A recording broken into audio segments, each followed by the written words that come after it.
Welcome and thank you for tuning into this week's podcast here on the Ambitious Bookkeeper podcast. I'm Serena, your host, and today I have a special guest. It is James Wedmore, who is one of my online mentors. If you've listened to previous episodes that I've done on creating courses, his name definitely came up.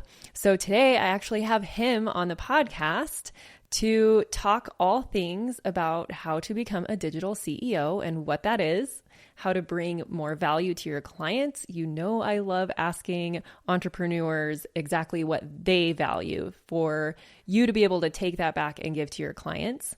How to get started offering digital products like courses or group programs if that's something that you want to pursue. But even if it isn't, I really want you to listen to this episode and also head on over to his podcast, which is the Mind Your Business podcast, to get more of the Wedmore woo. So I'm going to intro James and then we will cut right to the interview. For 10 years, James Wedmore taught entrepreneurs and online business owners how to leverage the power of online video and YouTube marketing to teach more people, share their message, and convert more customers. In 2016, James made a massive shift to focus on a big gap missing in the marketplace, the mindset needed for entrepreneurship. So he launched a totally woo-woo podcast, which I just mentioned, the Mind Your Business podcast, and his signature program, Business by Design, which I have taken and gone through.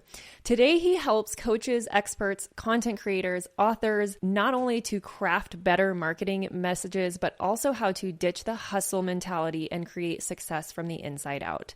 James and his program, Business by Design, were instrumental in me launching and growing the Ambitious Bookkeeper programs to what they are today. So if you like my teaching style, I know you'll love his too. So let's get to it. Hey, and welcome to the Ambitious Bookkeeper podcast. I'm Serena Shoup. I am a CPA and mom of 3, and I'm running a virtual bookkeeping business mostly from my home.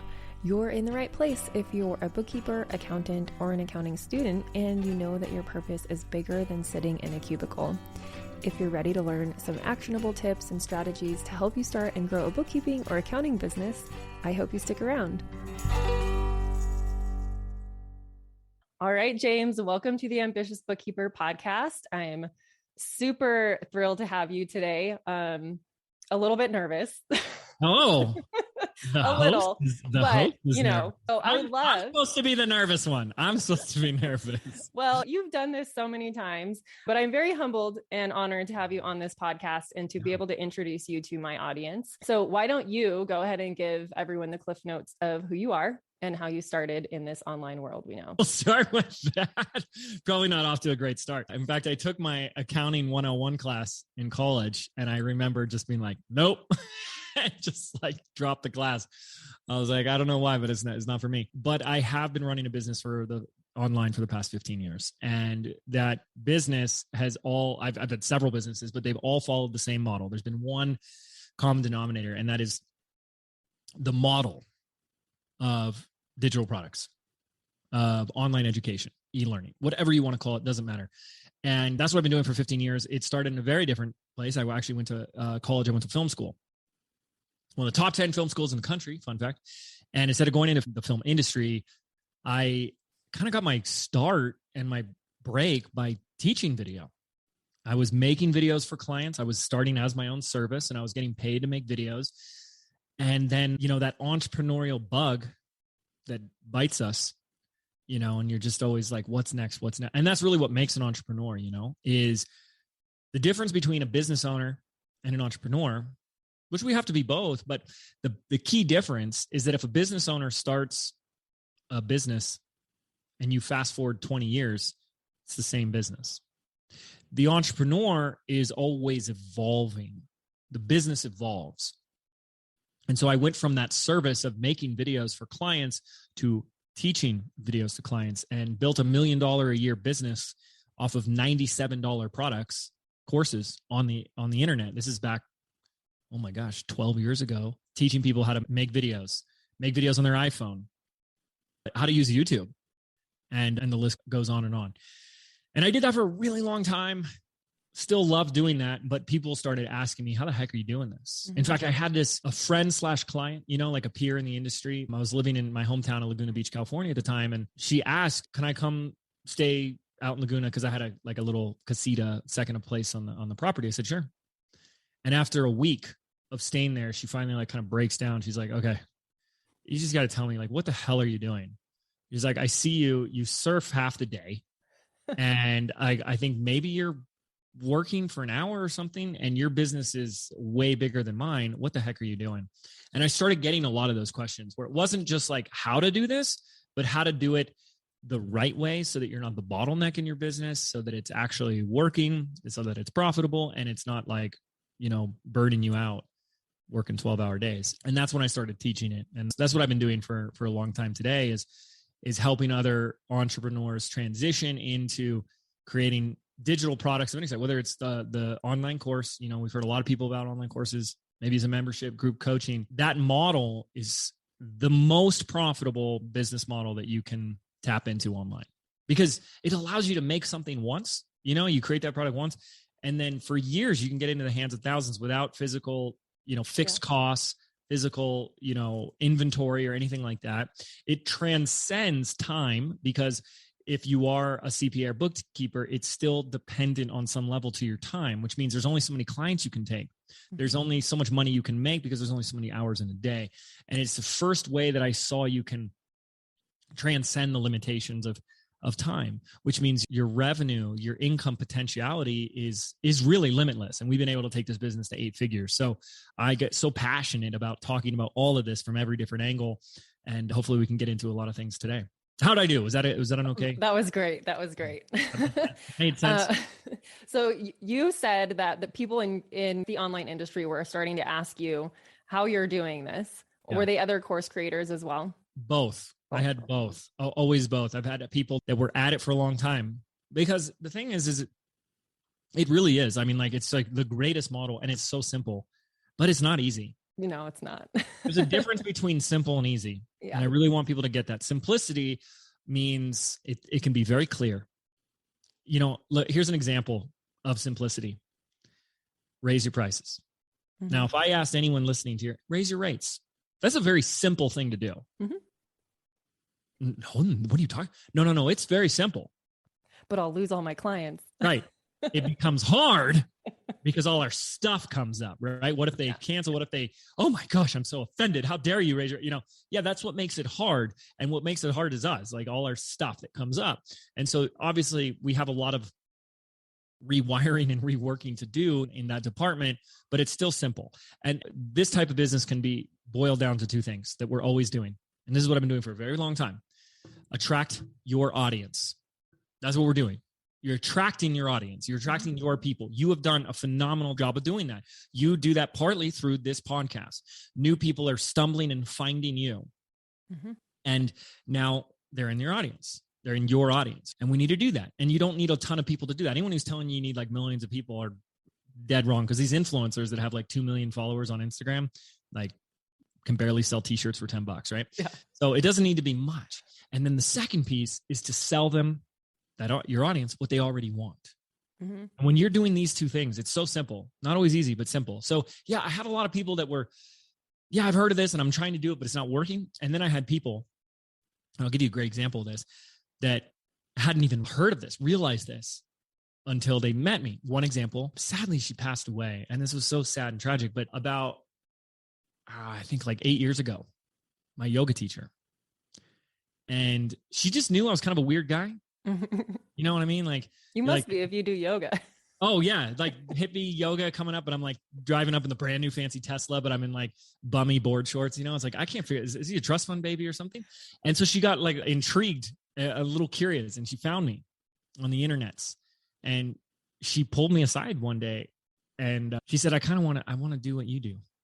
And I'm so weird because I kind of like tried to convince her not to do it. I was like, look, it's not easy. It's not easy. You're going to have to show up. You're going to have to put yourself out there. And I'm like, are you sure you want to do this? And I said, if you want to do it, I'll show you how to do it. And I gave her a lot of tips and and I'm like half convinced she's not going to do this. And then I hear from her 6 months, 7 months later, something like that. And she's built this massive following on YouTube, like hundreds of thousands of subscribers and millions of views. And she turned it into a membership, and she's getting all these people tuning in live to her digital yoga classes, and she's killing it. Wow. And I was like, oh my gosh, Leslie, this is incredible. And, it's so awesome. So I've had a lot of, both sides of that. And, the phrase, like, you can't teach an old dog new tricks. Yeah. And so I've had a lot of people. In fact, I just did an interview with a successful student, and she had to unlearn a lot of what she thought she knew. She was going through Business by Design, and she's like, I know this already. I don't need to. No, that's not right. I know this. And she did like 3 launches, and it just tanked. And she finally had to eat some humble pie and say, I need to just trust and listen. And that's when things started taking off. Whereas there's other people that don't know what they don't know. And so they start so fresh, and they like learn the right way, the right time, the first time around. And that's always better. But I like to brag about myself and say that I have struggled more than anyone I know, for longer than anyone I know. And it was really rough. Like, it was really, really tough for me. 4.5 years. I had to move back in with my parents. When you're like in your mid to late 20s and you're a single dude, like that's pretty embarrassing. Like, you got your tail's between your legs, and you're coming back to live with mom and dad, and they're paying for everything, and of course I'm, talking to friends and like, oh, my roommates, you believe in my roommates as mom and dad, and really struggled for a long time. Like, really, really did. I got addicted to Adderall because I was so in this 3D go. You got to work harder, hustle. So I was popping 20 milligrams of Adderall every day, not eating, barely sleeping, doing the 14 hours in front of the computer. And 3 or 4 years went by, and I literally had nothing to show for it. Wow. And at one point, my mom comes to me because she had to keep bailing me out. She had to keep giving me more money because I was doing this full time with nothing. Like, I think year 3 or 4, my income for the year was $18,000, like 4 years in. Like, you can't live off of $18,000 in a business. In Laguna Beach. But even as a business, because all businesses have expenses. So we're not talking about like your paycheck. We're talking about revenue. Total gross revenue. And she finally sat me down, and it was so heartbreaking for me because she said it in such a like emotional, desperate way, where she's like you could tell, like a mother who loves her son and believes in her son. And she knew that this was going to work. She believed in me, but she's like, please hurry up and be successful because I can't keep doing this. I can't. And that was like so hard. And that was a really tough time for me. It was 4.5 years of it before it took off. And I look back on that time in my life, and I'm so grateful for all of it, because when I coach with clients and I work with clients, they bring me their scenario, their situation, their problem, and I have a Rolodex of memories and experiences of that's where I was. I remember when that happened to me, and this is how I got through it. And the end of the day, because you take yourself with you wherever you go, it's so easy to take for granted your skills, your wisdom, your gifts, and what you know.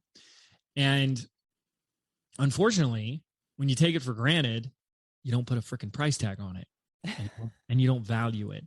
And today, as I look at where I am, the value is in 15 years of in the trenches, the doings, and knowing what other people don't know, and being able to say, hey, watch out, there's a pitfall right ahead. Hey, watch out, there's a landmine right there, step around it. And thank you. You just saved me a ton of time, money, and headache. And all of us have that. We just take it for granted. And if I'm thinking about the CPA, if I'm thinking about the bookkeeper, they probably are notorious for taking for granted what they know, because the rest of the world, the normal people in society are especially entrepreneurs, because I know entrepreneurs very well, are completely intimidated, overwhelmed, and uncomfortable by what you have come to create as your expertise, gifts, and zone of genius in the world. Numbers, money, expenses, taxes, finances, budgeting is like the most important thing in the world of business, and like the kiss of death to the entrepreneur. And when you start to see and realize that what entrepreneurs need, and everyone does, not just entrepreneurs, I'm just speaking to entrepreneurs, And what I needed, because that was my next battle. Once I started making money, I dealt with my next journey, which is like, oh, how do you actually keep it? Yeah. Oh, what's this thing called profit? And wait, taxes? And I had to dig myself out of those holes. I had to learn how to manage money and all that stuff. And that's what so many entrepreneurs are missing. And I don't know why there aren't enough people right now that are assisting the entrepreneur in the realm of how to have better financial IQ and business acumen about how to manage finances, how to manage their business, how to read their numbers, because, people just think it's just marketing. Mm-hmm. And it's not. That's one component, but it ain't the only one. And so I always look at, I always tell my entrepreneurial clients and students, I say, look, if money is like water and your business or your bank account is a bucket, what the struggling entrepreneur does is they keep filling the bucket full of water, money, even if there's holes in it. And they think that more money, more sales, more whatever is going to fix and clog the hole in the bucket, but it won't. And until you clog those holes, you're just going to keep using money to solve a profit problem or an expense problem. And until we learn these things, then we just keep throwing money at a problem, and it just keeps digging us into a deeper and deeper hole. And there's not enough people out there really explaining that, because entrepreneurs, it's all about just like, oh, be on social media and you have a business. It's like, no, you don't. And there's so much more to that. So that's an example, you know what I mean? Of like, we just take for granted what we know, what comes easy to us. That's why we take it for granted, but it doesn't come easy to everybody. Yeah. These are things I had to learn. I sadly had to learn them the hard way, which is through painful life experiences. We'll be back after a quick break. This episode of the Ambitious Bookkeeper podcast is sponsored by my brand new free training, The Ultimate Guide to Creating a Profitable Bookkeeping Business. In just 1 hour, you will learn 3 keys to creating and launching a profitable bookkeeping business. We will map out your path to creating a bookkeeping or accounting business that keeps you in control of your time, priorities, and expertise. From someone who built a 6-figure firm on part-time hours. That's right, you can stay in control of your time, keep family as your priority, and serve your clients well. It just takes a little strategy up front, and I'm going to help you with that during this free training. So head over to the show notes to sign up now for the next training and find out how you can choose the work you do, kick imposter syndrome to the curb, use tech to be super efficient, which all leads to a profitable business.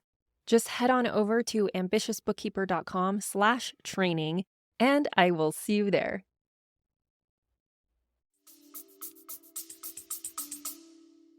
Yeah, that's one reason I really love, even though my podcast is for bookkeepers and accountants, I hardly have other guests that are also accountants. I love having other business owners because I get to pick the brains and hand feed information to these bookkeepers to help them realize how valuable their services are and how they can communicate with entrepreneurs. So on that topic, kind of shifting, what would you say is one of whether this is something that your bookkeeper does or your finance person, or that you think that would add a lot of value? What is something that has kind of changed your business in that regard? So good. Well, I got really fortunate because I hired a CFO consultant, and that's who I really use as my financial guide. Mm-hmm. And don't let my bookkeeper ever say this, because the problem with most bookkeepers is, and like CPAs, they are historians. Mm-hmm. And so they're looking to the past. And what is the entrepreneur? They're a visionary. What's a visionary? Looking to the future. And so they speak 2 different languages. And so I hired a CFO consultant who was the CFO of freecreditreport.com. And when it was a fledgling startup, they took that to like $1 gajillion, sold it. He cashed out with a huge payday. And he has just opened my eyes to so much. But what he's been able to do is interpret the past. Like a lot of where our expenses are allocated, and then use that to pivot in our plans for the future. Like he's just come to examples. He's like, you should be spending more on marketing. Your marketing budget you have so much more room to expand your marketing budget. And you should be doubling down on these paid advertising platforms, really with the revenue size and the profit margin. you could have another team member in here easily. And to have that guidance of we're looking to what you've done as a way to evaluate performance and drive future changes and pivots and future performance is invaluable. It's like your coach on the field. It's like, okay, here, time out real quick. Okay, you're doing this right. This is great. But if you don't change this and this, it's going to be a problem. And we ran into, unfortunately, a lot of problems where CPAs weren't doing that with us because they just looked at the past. And my business is very different than the average business, just like yours probably is today too. Here's an example of that. 60% of our entire annual revenue comes in a 4-day period. And that's in June. And any CPA is giving me advice on the health of my business from January's P&Ls is going to have a very distorted, limited view and perspective of the health of the business and how that drives future behaviors and decisions. And so we had to already train and set up myself and everyone on the financial team to read and interpret our financials differently. In fact, I had to train myself to only look at my quarterly P&Ls, not monthly, because we run in 90-day revenue cycles. Yeah. And, you know, so it was very different, but to have someone who could get on board with that and use it to help drive the future of the business was everything for us. And obviously, like, because this was his first business that was digital products.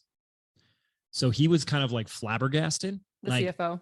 The CFO was. He was just like, holy cow, like your numbers are what? Oh, how do you have such good profit margin? Yeah. And then it was a lot of time it was like, I have no notes, you know, and that's so invaluable in and of itself, is to just say, like, you're doing it right, kid.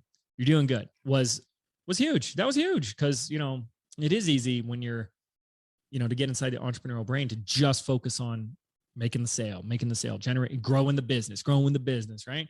But it's like, again, growing the business is like putting water in a bucket. But if the bucket's full of holes, it really doesn't matter how much water you're putting in the bucket. It just comes out the bottom, you know? Yeah. Well, that's really great, because I have two things. A lot of people asking me, like, how do we step into that higher level role of not just being a bookkeeper? How do I set myself apart and add more value? So that's one thing that I work with people on, is being more like advisory and how to meet with your clients and how to explain the financial statements and just have the strategic discussions with them. Strategy is the short answer. I mean, an evaluation of the current performance and then melding that into here's the strategy moving forward. It's what any coach would do. If a coach was a tennis coach who was watching their star player serve, and they're watching it and then they record it and they slow it down, they're evaluating the past serve. Yeah. And then they're going to that player and they're saying, okay, change your wrist movement a little bit here, put your feet more in this, and minor tweaks and adjustments is unbelievably valuable for someone, especially like the higher they go, right? Because even just those little minor tweaks can be the difference of like hundreds of thousands of dollars. Yeah, absolutely. Also, I have to say, like, are we wearing matching shirts? Are we? I don't know. Is it like blue and green? It's blue and green tie-dye. It's green and dark green. Okay, mine's like navy blue and green. Okay, but we're both doing the tie-dye today. I got the memo. Matching shirts aside. I did something right today. Okay, so the other thing, I've been getting approached a lot, and you mentioned this earlier with people in your industry, and your yoga teacher was like, tell me how you're doing what you're doing. So I've been doing this online course / mentoring coaching type thing since probably the beginning of 2020. I think I joined BBD in the summer of 2020. Yeah. Good old quarantine. the COVID business. But I had actually started doing this before COVID hit. So now I'm starting to get the questions from people that have been kind of watching me this entire time and are at that more advanced place in their business, wanting to add another revenue stream, scale without necessarily hiring or wanting to scale without hiring. We could talk about that. Oh, yeah, we can. Because if you want to go big, you kind of it's the only way I know how to do anything, and that's the thing, is like, I understand there's a lot of people like, just be nice to make a couple $1,000s on the side, and you can do that. I don't know how to do that. I really don't know how to do that. It's like, just my attitude. It's just my personality. It's like, if I'm going to do something, if I choose to do something, then I'm going to give it all I got. And yeah, me too. That's me, but it doesn't mean it isn't possible to, you want a couple thousand on the side, or that's fine. That's wonderful. But yeah. Yeah. So that is one of the reasons why obviously I brought you on the podcast, because I have been learning from you in your programs on launching digital courses, messaging online, all the things.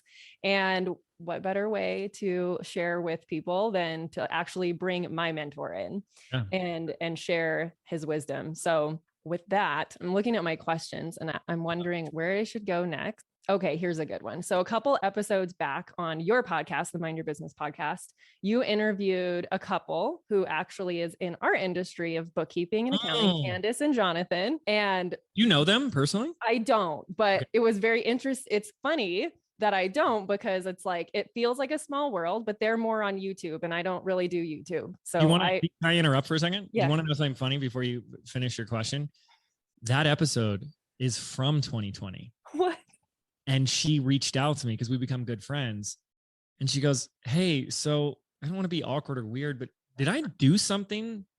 Because you never aired my episode. And I was like, oh my gosh, what happened? And it was like lost in like the wrong folder on Dropbox. And we found it and we uploaded it. So that episode is 2 years old. Oh. And then she sent me a voice chat. I saved it and she's crying. And she goes, I listened to that episode and I got how far I've come even since then. Like that episode was like sharing all their growth and their wins. Now it's 2 years later. And she's like, I've grown so much even since then. I'm like, well, I guess I got to get you back on. But anyways, that was my fun side story. Sorry, I interrupted. That's all right. It's kind of funny that I don't know. I haven't looked at their YouTube channel, but I'm not like, I don't do a lot of YouTube stuff. It's not really my thing, but what I want, I'm definitely going to link that episode in the show notes. But what I hear a lot of, because I get this objection when I'm trying to get people to leave corporate and start a bookkeeping or accounting business, it's like, there's already so many people doing it. Why should I? And so I'm afraid of that objection happening as well with, why should I create a digital course when there's so many other successful people doing it? Candace and her husband work with entrepreneurs with their course. I work with other bookkeepers and accountants. There's various ways you can do it. So what do you say to that? I say, if people are already following their dreams, you definitely should not. I think we need to take our dreams, we need to throw them in the trash and just let them go. No, I'm just kidding. But I mean, that's kind of what we're saying, right? Yeah. Someone else followed their dreams, so I can't follow mine.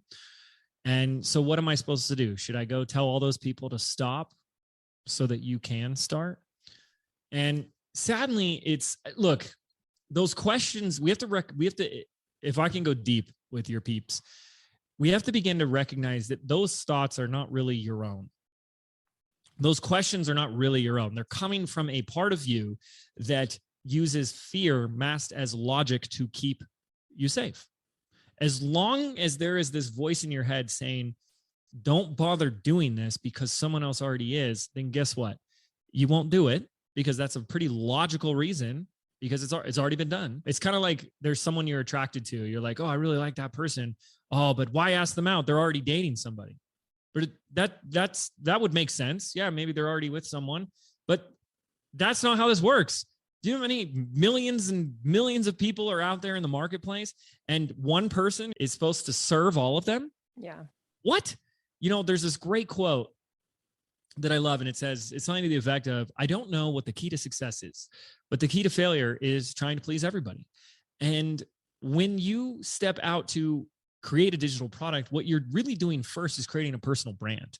Mm-hmm. And you look at it like celebrities, we got all these celebrities, we got all these fun things happening in the world. We've got this like Johnny Depp case and all these, slaps heard around the world, and people have their opinions. It's like some of these people, it's like, they love them so much. It doesn't matter what they do. They can do no wrong. And it's like, wow, they have these, and then there's some people that hate them before, they hate them even more after. And the point is that you have and can create this personal brand, which being an entrepreneur for a long time, I've gotten into a lot of different investment opportunities. I built a side business, getting into real estate as well. And I will still say unequivocally, the best investment I've ever made in my entire business career is the investment into my personal brand. And I don't say that with any shred of doubt, because that's 15 years of building a relationship with people online, that if I decided to create a physical product tomorrow or offer something else, there are people that will come with me. Mm-hmm. Elon Musk is a great example. Love him or hate him, it doesn't matter. That guy touches something and boom, people follow it, invest in it, join it because it's attached to him. And we all have that opportunity. So why am I saying this? Because yes, someone might have a product that you want to go create, but they aren't you. And I'm not trying to be all hallmarky and motivation-y. You're a snowflake. No one's quite like you. Well, that's true. Yeah. Okay. That is true. But I started doing surveys to my buyers years ago. It's a really smart thing to do, right? And I asked them a very simple question. Hey, why'd you buy? Why'd you buy my YouTube course? Why'd you buy my online business program? And you know what they told me? I thought they were going to tell me things like, oh, because I'm really struggling and I really want to learn this, and because I really want to use YouTube to grow my business. No. Every single time the answer was because there's something about your teaching style. Yep. Or there's something about your energy, or I just really resonate with you. Isn't that interesting? The reason why people will buy your stuff isn't because of your stuff, it's because of you, and no one can be you. That's not Hallmark. That's not motivational. That's not wishy-washy. That's just fact. No one has the lived experience that you have. No one is coming from it the way you come from it. No one speaks the way you speak. No one has the style that you have. No one has the full lived experience that you and you alone get to bring to the table. So instead of saying, why should I create this program that someone else might already have? You can flip it and say, because no one can be quite like me. Who out there is ready to learn from someone like me? And that's what it's about, really. Yeah. And I'll just prove this to you right now. There's going to be two types of people on this podcast listening: people that are leaning in and resonating, and people that are leaning out. I don't know. They already stopped playing, so you're not even here, so they've already gone, right? And then there might be like a third one that's like, oh, I'm really interested in the topic, but I don't like this guy, So I'll keep listening. My ears are bleeding at this point, but I'll try to, grin and bear it to the end. And I can't let that affect me. So why are you letting it affect you? I'm not everyone's cup of tea. I'm also not the only option out there. Yeah. You think I'm the only one out there doing what I do? No. But what I realize is the more I just lean into me, I put blinders on, and I don't focus on quote unquote competitors. I just do me, and I teach the thing that I want to teach. I help from where I know I can help. I give my 110% every single time. Everything else kind of tends to take care of itself. And I don't know if that's the answer people want to hear, but it's the fact. It's the truth. And this is from 15 years of working with thousands of people on how to do this in every niche. So I don't know. Does that make sense? That makes complete sense. That's kind of what got me over the hurdle of just going and creating the thing, because I was like, well, I'm helping people in the freaking Facebook comments anyways. I may as well just create something and sell it. And get paid. You deserve to get paid. Absolutely. I love the line from the Batman movie, the Christopher Nolan one, where the Joker says something to like, if you're good at it, never give it away for free. Yeah. And amen to that. Yeah, absolutely. Okay. So if someone is listening and they're like, okay, I kind of do want to pursue this digital course or digital product type business, where or how do they get started if they're completely new to it and they're just doing bookkeeping or taxes or whatever right now? Yeah. So here's how to get started. The answer is we need to get paid as quickly as possible. And so instead of doing this thing that a lot of people do, which is they're nervous to sell, they're nervous to put themselves out there. Oh my gosh, because now it's very confronting. Before it was a service that I got trained and certified in, and I'm doing that service. But now it's like people are coming to learn from me, and all the emotions and the feels will start to come up for a lot of people, right? They start to flare up, and we get into imposter syndrome. And self-sabotage and all that stuff. And we procrastinate and we hesitate and we distract and delay and all that stuff. And so you got to hack yourself through that and say, I got to get to profitability as soon as possible, because, people always said the proof is in the pudding. I'm still waiting for this pudding. The proof is in the profit. And the quicker we can get someone to pay us for this, the better. And so to tailor this specific to your listeners, my best suggestion and advice is you start with the lowest hanging fruit. Make it as simple and easy for you as possible, which means past clients, current clients, anyone that's already in your circle. And even if it means I'm going to offer a one-on-one consulting to them, like baby steps. You can go crazy, you can go big, like you and I do, like boom, let's do a big launch. Let's offer a program. Let's get a bunch of people in, and you can do that. But a big aspect of confidence is rooted in competence. Another big aspect of confidence is rooted in our relationship with the future. So when you step into this world, you might know anything and everything about bookkeeping, finances, and that whole world. But there's a part of you that's going to start to get real nervous because you're stepping into a whole unknown world. And even though you could have 30 years of experience behind you, you're going to start to feel like I'm a newbie, even though you're an expert. And so when it's a lot of unknown for a lot of people, they get really freaked out. So hack yourself, hack the fear, and start with the simple thing. Like, are there clients you have right now that you could pick up and close as consulting clients? My CFO and my CFO consultant to review my numbers, to give me strategy, to help me, to coach me, to teach me. See, James, you got to look at this. And hey, James, if you're not thinking about this, and was so, and still is, he still works with me, so incredibly valuable. And you don't think you have clients that would be open to that right now? Or you want to step, he's like, no, James, I want to go a little bigger than that. Okay, great. Create a group program. Get your first 5 or 10 people in. And this is what we call, I have a term for it in our program called monetize before you make it. And I love this because you basically make an offer for a paid group program that you're going to deliver live. So you'd be sitting there and you'd reach out, whether it's through any group of people that you have. Maybe it's past current clients. Maybe it's people that are already like in your world, in your circle. You start reaching out. And the thing is when you start, you got to be scrappy. Mm-hmm. You know what I mean? Like, it's not like you just like put a post on your website and flocks of people are going to suddenly throw money at you.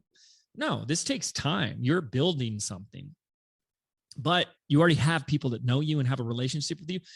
Everyone listening, if you are a CPA bookkeeper or you're in that world, I know without a doubt for a fact that there are people that already perceive you as an expert.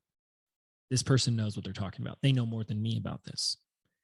That is such a benefit. That's like 99% of this. When a lot of people struggle with the digital product thing and trying to sell it, they're like, I'm doing all the right things, James. Yeah. But people don't see you as an expert. And this is like proven. This is fact. It's called the law of preeminence. People do not buy coaching, consulting, advice, or information from someone that their brain has not already decided you are an expert. You don't buy knowledge from someone who doesn't know what they're talking about. So the fact that you have the certifications, you have the career, you have the years of experience, you have the clients, you're already the expert. And that is such a leg up on so many people out there who are trying to make this work, but they can't. And there are people out there in your circle already who perceive you as the expert, who see you as that authority, and they will want to work more with you. So the monetize before you make it is where you make an offer to them to say, hey, we're going to work together for X amount of weeks. Every week, we're going to get on a live call. I'm going to teach you something and we're going to train you on something. We're going to do Q&A and we're going to take you through this whole process. And it really can be as simple as that. Again, not easy, simple. And even to the point that my little sister did this. She just came out here. She's visiting me. So she just got in like an hour ago. And this is so funny because she bought BBD last year, 2021. And she's watched me for, at the time, 14 years do this and was always watching on the sidelines, like, wow, maybe I want to do this and da-da-da. And was always wishing, wanting. And it wasn't, of course, until she said, I want to do it. I want to get an inside business by design. I made her pay for it, of course. Oh Good. My gosh, right? What an awful big brother. But here's the funny thing. I got to tell this story because this is really funny. So she bought it. People were like, oh my gosh, you made your own family buy your program. You wouldn't even give it to her. Yeah, and like, people were like really just judgy McJudgerson about it. And I said, hell yeah, I made her pay for it. And then you know what? She calls me up and she wants to give me such a hard time, right? Because I'm so good at giving her a hard time. And she's got nothing on me. Let me tell you, she got nothing on me. And she's like, I finally got you, James. I go, what? She goes, I just bought. I don't have any email from you, no information on how to access the program. Is this the type of customer support that you have? I thought you were running a professional business here. What's the deal? And I'm like, okay, hold on. I stopped everything I was doing. I'm like, I'm going to figure this out. You know why she didn't get access to the program? She unsubscribed from you. I gave it to her 4 years ago. I already gave it to her. And the way the system works is that if you already have it and then you get it again, it doesn't send you the same email twice because you already have it. And she never opened it once. I gave it to her 4 years ago. She didn't even watch the welcome video. And of course, when people pay, they pay attention. Mm-hmm. When there's skin in the game, people don't value free. Even if we're sharing some really great stuff here, most people listening don't place that much value on it, sadly. Right. Because we're just in this like belief system that if it's free, it can't be valuable. People just give crap away for free, right? So anyways, long story short, she joined the program and she did the monetize before you make it. She did her beta launch. She had no list. She had no website. She had no business idea before BBD. And she spent about 6 weeks. For her, she wanted to use Instagram. And she just started posting stuff up on Instagram about her topic. Now, her topic is all in the weird stuff. It's woo-woo, spiritual, probably right up your audience's alley, right? And she's talking about like actually, intuition. Yeah. That's good. She's talking about intuition and energy and stuff like that, manifesting, right? So she starts sharing some information. And then all of a sudden she says next week, and she starts teasing them, I'm going to be opening the doors to a program and I'm going to be taking a small group of people through, I think it was 6 or 8 weeks of live training on how to do XYZ. And if you're interested, get ready, let me know, boom. And then she said, boom, okay, today's the day that you can come and join my program, but I'm only letting a few people in. She told me, she goes, James, this is so funny. She's like, if I got one, that was a win.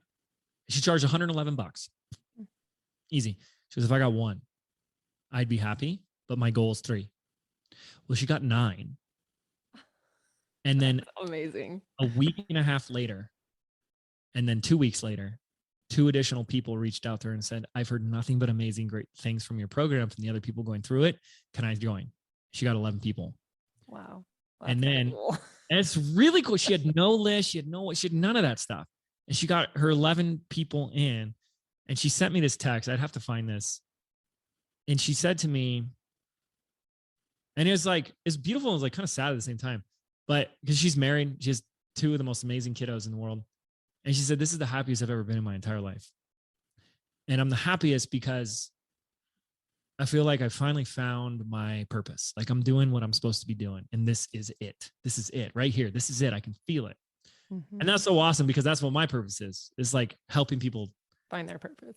Well, profit from their purpose. Yeah. Like you can find your purpose and then like hide in your room and sit on the couch all day and binge Netflix. Like I know what my purpose is supposed to be, but I'm not making any money. And I want people to make money, and a lot of money, doing what they love. That to me, I love money, not like in a greedy, unhealthy, toxic way, but when we have and can work and harness the power of money, and we could have a whole conversation about that because it would be really interesting with bookkeepers, and you handle it the right way. It's not like it makes you happy, no, but it gives you access to so much more. You know what I mean? Like you're out of survival. When you're in survival mode in your life, it's feast or famine. You can't focus on your happiness.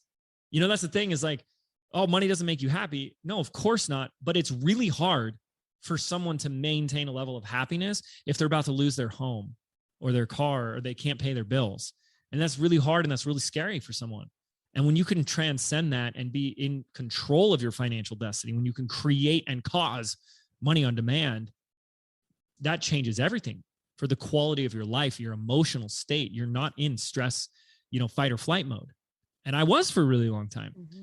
And that changed everything. I went down that route, thinking it would make me worthy and good enough and happy. And it didn't. And I fell into a whole like crazy depression. But on the other end of that, it comes from within, but we still live in this 3D reality of circumstances and whatnot.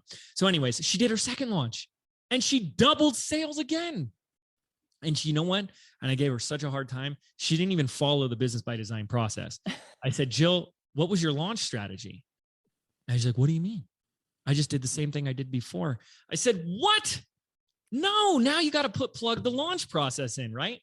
And she's like, you do? She never went back to business by design to go, because it happens in stages, right? Mm-hmm. First, you got to do the founding members beta launch, monetize before you make it. Then when that hits, you got to come back and you got to build a bigger launch. And then when you come back, you do that again. You add the traffic, you add the runway, you add all these pieces to it. And she'd never come back to it. And she's still, so screwing it up, she's still doubled her numbers. And she's like, I'm having a blast. So hopefully her third launch, I'll be able to report back and she'll have made even more. But that's how I would say you get started. I know it's like long-winded answers here. I can't do short, but hopefully that can start to make sense and I can unpack that more if you want. It's up to you where you want to go. Oh, that makes total sense. I did the monetize before you make it. I think I technically did that before even joining your program. So I didn't use necessarily your method, but I did a launch and I only had like an email list of 100 people that I launched to. Oh. Yeah. And I was a total weenie about it and only launched really to my email list and to my Instagram. And I wasn't like, I didn't do a big, crazy, flashy thing, but I still got like 6 people in to that first cohort. And I asked what the price was. How much were you selling it then? Way lower than it is now. Yeah. But that was $497. That's the point. It's supposed to be like, this is it's if you go to Kickstarter, it's the same thing as Kickstarter. You go to Kickstarter, go have fun on Kickstarter. And there are companies there that will say, listen, we're making fancy water bottle things. And we're going to sell these in stores for $40, but you can get yours now for $20. And of course, it's going to take us 6 months to get it to you. And we're going to use the money to fund the capital we need to get the manufacturing and get the product created. And so it's going to take time, but you're going to get it at a discount. That's what the founding members launch is. Hey, this is the first time I'm doing this. And so as a founding member, you get a big discount. But when I go out into the world and this is all done and complete, it's going to sell for a lot more. So that's the opportunity. That's the benefit. And that's amazing. And that's how we start. That's the answer right there. Yeah, absolutely. Because then it validates what you're doing, makes sure that people actually want it before you just waste a bunch of time creating something that people don't even want. And that would be the worst. I've been there and I've done that. You don't trust us. You don't want to I see it happen a lot. Yeah. So yeah, monetize before you make it. And you can get that whole strategy inside BBD. Step by step. Yeah. That was like a big thing for me is like, I can teach you guys all this stuff and my head's full of years and years of knowledge and all that stuff. But what I found was through my own struggles, something that was missing that I didn't know was missing. And it was actually ironically because my CPA called me. And this was January of, I want to say 2014. And she said, I have good news and I have bad news. And I'm an optimistic guy, So I said, well, give me the good news first. And she said, well, you just made more money in a non-launching like promotional month ever. So it was actually February and she was talking about January. So it was like February 5th or something like that. And she was talking about January. And I made $70,000 in 1 month in January. And I was ecstatic because I wasn't launching anything. That was just like, stuff coming in through various channels with very little work. So stoked. But then I had the bad news. And I said, well, so what could possibly be the bad news? And she said, well, you made 70,000, but your expenses were 72. And I dropped I had a panic attack. Like I had tunnel vision and I like my heart was just like beating out of my chest and I was freaking out because what I was reacting to wasn't what she said, but what I told myself over and over again the moment that happened, which is, this is the beginning of the end. This is it. I hope you had fun. I hope you enjoyed it while it lasted, but it's over now. And it's just going to be months before you're just taking yourself down. And I thought back to this earlier time when I told you I'd struggled for all those years, like 2007, 8, 9, 10. And every day I would go to Subway. I think it was like every other day. I'd go to Subway sandwiches. Remember Subway. And I would get $5 footlongs. That way I could spend the $5. I could get a footlong, and I got 2 meals. And I remember reflecting back on that and having this thought of envying the sandwich artist, because that person had 2 things that I didn't have. Number one, they could clock in and they could clock out. And Lord knows, as an entrepreneur, especially when we're just getting started, it's all consuming. Physically, you might clock out, but mentally, let's be honest, so many of us, we take it all to bed. It's there in the morning when we wake up. It's all consuming, especially when it's not working. And number 2, this person was making more money than me. the darn like Subway, minimum wage. Yeah, the sandwich artist got to quit at the end of the day and call it quits, and still make more money than me. And I was like, how am I envying the sandwich artist? And I reflected back on it. I was like, I don't know what I'm going to do. And something I've learned today, again and again and again and again, this is pure truth. I mean, this isn't James's opinion. This is fact. Pain is a blessing. And the problems that we face in our life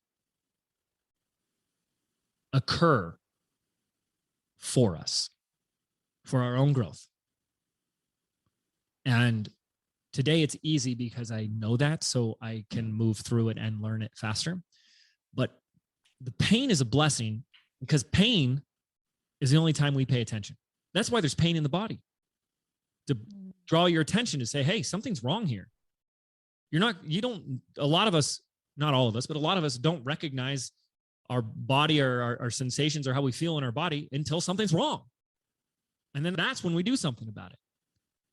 And the same goes with our business. No matter if you just stay with your CPA bookkeeping business or you start any business. And I had some problems that I was not looking at, that had to change. Some holes in the bucket.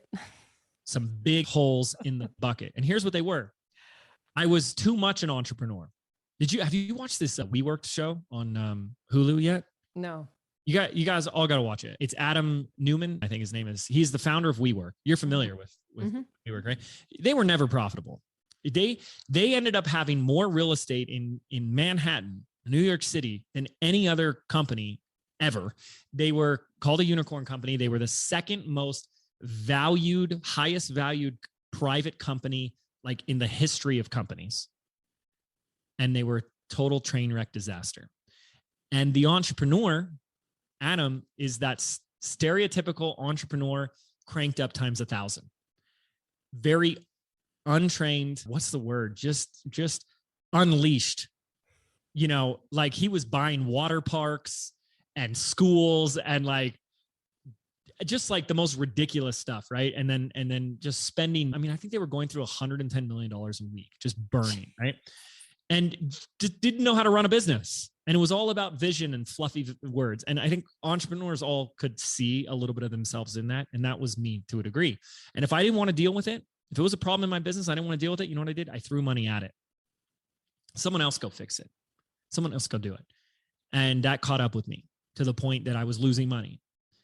And I was hiring these overpriced freelancers to do these things. And I was working hard. So I was like, wait a second, let me get this straight. I am paying people to do things in my business. And then I'm working even harder now, because then I got to go fix their mistakes and redo it.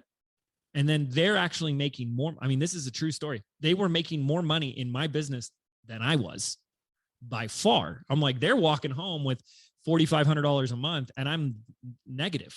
Mm-hmm. They're making more money than me out of my own darn business. Something's got to change. And here's what changed. And this changed everything for me. Truly. I play with Legos. Now that my nephew, Ewan, is like 6, he can do Legos. So we do Legos together. And I was playing with Legos and I was building a red VW bus because I had one at the time. So I was like, oh yeah, I'm gonna have like the little model of the little bus. And I start building it. And long story short, I finished building it. And I'm like, look at me. Look how awesome I am. The bus I built is identical to the picture on the box. Look how awesome I am. And I was like, how come my team can't freaking do that? How come they can't do the thing that I want them to do? I mean, I built Legos. I'm not a Lego engineer. I'm not an architect. I'm not a contractor. And I built this thing, 3D model, perfectly. And then it was like, oh yeah, that's because there's this amazing step-by-step Lego. And then I just, like, before I even finished the sentence, like the light bulbs hit. And I realized that the only reason I could build that had nothing to do with my skills. Yeah, I had to have commitment and discipline to get and focus and get to the finish line of the project. But I had the process. I had the manual. And I just had that, I said, like, the one thought that can, like, change everything. And I said, what if my business had that? What if I had the Lego instruction manuals in my business? So I stopped everything. I sat down and it took 2 weeks to do the first one, step by step. I'm talking like, open up your landing page software, press this button, click here, go there, add this, do this, boom, boom, boom. It took 2 weeks to do one. And then I went to a website called onlinejobs.ph, and I hired a brand new virtual assistant out of the Philippines for, like, because the Filipino peso is, compared to the US dollar, US dollar carries a lot more weight. Let's just say that. So it's like $4 or $5 an hour. Unbelievable. I hand the process, no training. I said nothing. Barely an interview. I said, can you follow instructions? Do you have a laptop? Do you have good internet? Great. I just want you to follow this step by step and let me know when you're done. And what I had given her was a process or an instruction manual that I created on how to do a webinar. There's a lot of moving pieces. It was like 64, I think, if I counted it all. There's a lot of moving pieces. And it was taking me 2 days to do it, like 2 full days to do it. So I hand it to her. Sure enough, 2 days later, I get it back. Landing page works perfectly. Button, opt in, goes to a thank you page, adds them to the email. The email comes up, adds them to GoToWebinar, the reminder, that this, that, blah, blah, blah, blah, blah, blah, all done. And I realized I took 2 days of work down to 2 minutes of an email. And it just changed everything. So I let everyone go.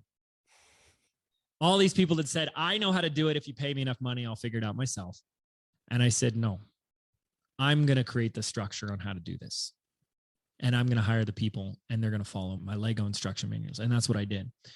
And it's pretty crazy to hear this, but we took the business. At the time, it was about 1.2 million. And within a couple of years, hit over 10 million in revenue, and was working less than ever before. And it led to a very simple thing, which is that the more structure you have in your business, the more freedom you get back in your life. Also, the more profit, but the more structure, the more freedom. Absolutely. Because you become the bottleneck, right? And so that's what Business by Design became.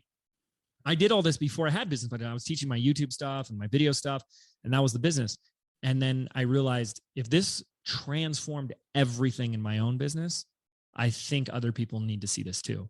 And so we took all these execution guides, we took all these step-by-step processes, and we put it in a program where people can grab them themselves and just follow the steps. Like if you're building your own Legos, or, and this is the way, of course, I always encourage it, hand it off to that virtual assistant and say, here, take it and build it. And that's when we noticed, like, everything was changing for our students and clients, because they weren't just getting the content, the knowledge, the consulting, they were getting the way to do it. Yeah. And there is such a gap that still exists with most people between knowing and doing and getting results. Because everyone here listening, you're listening because you want some result that you don't have. And we all know that what's required for that is the doing. And we don't know what to do, we don't do it.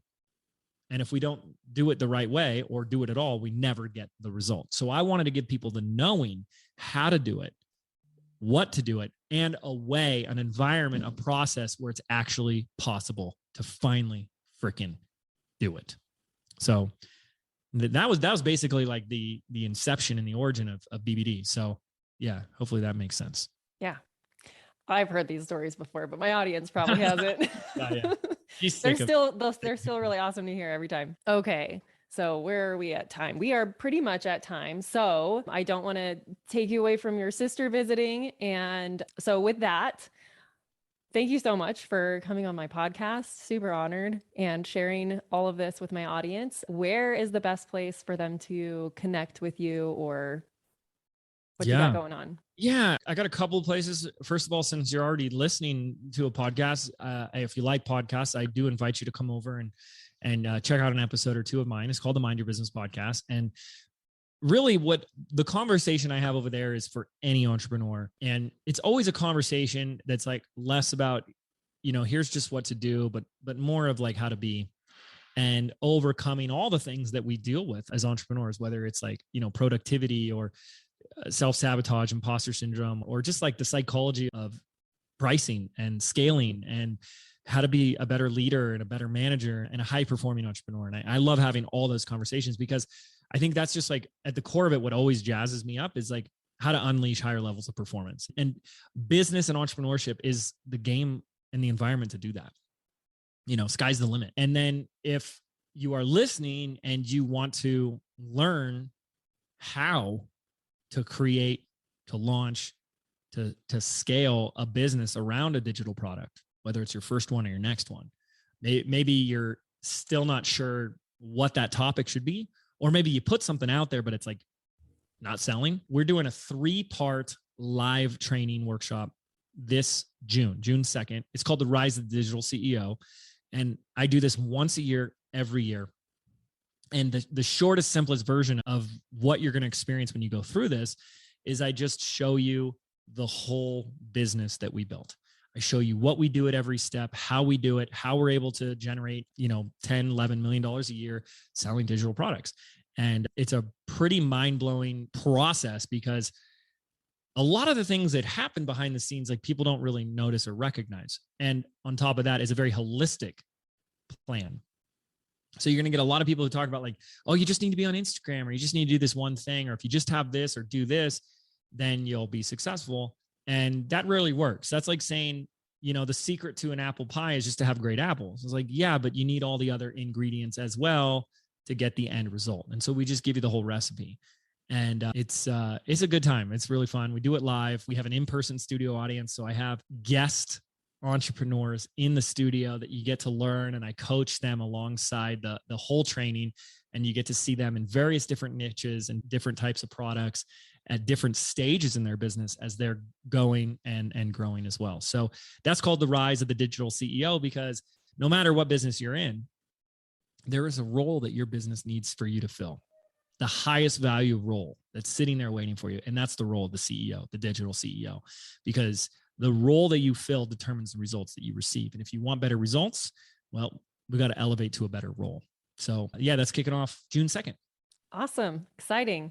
Yeah. Yay. All right. Well, thank you so much. I will link all of this in the show notes. And again, I will, talk to you soon.